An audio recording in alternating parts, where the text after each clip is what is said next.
سلام خدمت عزیزای گلم، به چنل امین الکترونیک بورد خوش اومدین. امروز اومدیم با یک تقویت کننده صدا که خیلی مدارش عالیه، خیلی کاربردیه، میتونین ازش هر جا استفاده کنین. کار این مدار اینجوریه که میتونین به وسیله میکروفون صداتون رو توی بلندگو بشنوین. مثل آیفون، مثل این میمونه که شما اگه یک کارگاهی توی خونه دارین و کارگاهتون قسمت دیگه خونه است، میتونین این تقویت کننده رو اونجا نصب کنین، مدارشو بسازین و نصب کنین و بلندگو رو سیم کشی کنین بذارین توی خونه. موقعی که بخواین با کسی که توی منزل است صحبت کنین، از میکروفون که صحبت کنین اون صداتون و اون شخص توی منزل میشنوه. بده خیلی مدار کاربردی و عالیه. زیاد صحبت نمی‌کنم. این اونایی که تازه ویدیو رو میبینن چنل رو ساب کنن، بچه‌ای هم که قبلا عضو کانال بودن ببینن سابشون نپریده باشه، ویدیو رو لایک کنین. بریم سراغ مدار.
خب بچه ها بریم برای تست مدارمون. بلندگو رو به جک صوتی وصل میکنیم به جک مدار. خب اینم برمیگردونیم. البته بلندگو نباید زیاد به میکروفون نزدیک باشه. با 3 ولت بچه ها این مدار از 3 ولت تا 9 ولت ولتاژ کاریشه. من با 3 ولت اول امتحان میکنم، با 3.7 ولت.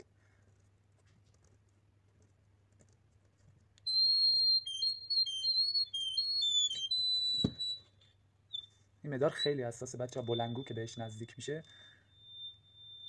حساسیت بالاشه. بلندگو رو یکم مدار رو بلند مثلا فاصله میدیم. یکم زومش رو بازتر کنم.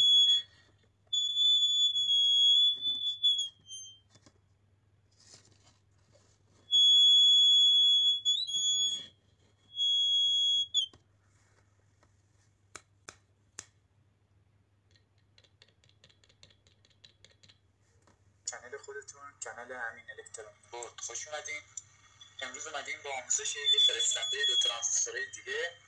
بچه این فرستنده بورد اگه درست و اصولی ساخته بشه روی بورد یا اگه پی وی سی بسازیم براش خیلی بهتره. این بورد این فرستنده. یه چیز دیگه راجع به فرستنده ها بگم. فرستنده ها مسیرشون مثلا مسیر اتصال قطعات به هم باید خیلی تمیز باشه.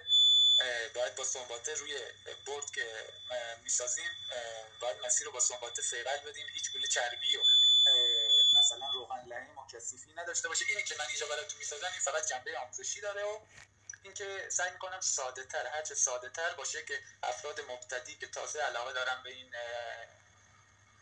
جور مدارها بهتر یاد بگیرن. وگرنه این جور مدارهای فرستنده های FM حتما باید روی بورد ساخته بشه. 1 2 3 4. سلام دوستان گلم، به چنل امین الکترونیک بورد خوش اومدید. ما در حال انجام آزمایش مدار تقویت کننده صدا و تست اون هستیم. امیدوارم که از ویدیو خوشتون اومده باشه. چنل رو سابسکرایب کنید، ویدیو رو هم لایک کنید و ممنون از اینکه ویدیو ما رو تماشا کردید.